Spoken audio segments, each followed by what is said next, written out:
ശിവസേന എന്ന പേര് പറഞ്ഞാൽ ശിവന്റെ സേന എന്ന് വേണം മനസ്സിലാക്കാൻ. അങ്ങനെ ആയിരിക്കുമെന്ന് ഞാൻ കരുതുകയാണ്.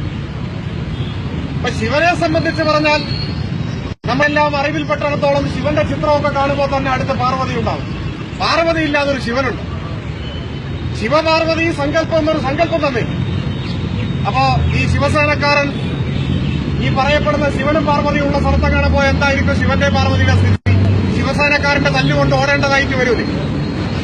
മറൈൻ ഡ്രൈവിലെ യുവതി യുവാക്കൾക്ക് നേരെ വടിയെടുക്കുന്ന ശിവസേനക്കാരൻ അങ്ങനെയാണെങ്കിൽ ആദ്യം പോയിട്ട് ശിവനും പാർവതിക്കും രണ്ടെണ്ണം കൊടുക്കട്ടെ, എന്നിട്ട് മറൈൻ ഡ്രൈവിലേക്ക് വരട്ടെ. അതല്ലേ വേണ്ടത്? അപ്പൊ ഇത് എന്ത് എവിടുത്തെ സേനയാണ്? ഏത് ശിവസേനയാണിത്? ശിവസേനക്ക് ശിവനെയും അറിയില്ല, പാർവതിയെയും അറിയില്ല. ശിവന്റെ മുടിക്കെട്ടിനുള്ളിൽ മറ്റേ നമ്മുടെ കക്ഷിയുണ്ട്, ഗംഗാദേവി, രണ്ടെണ്ണം.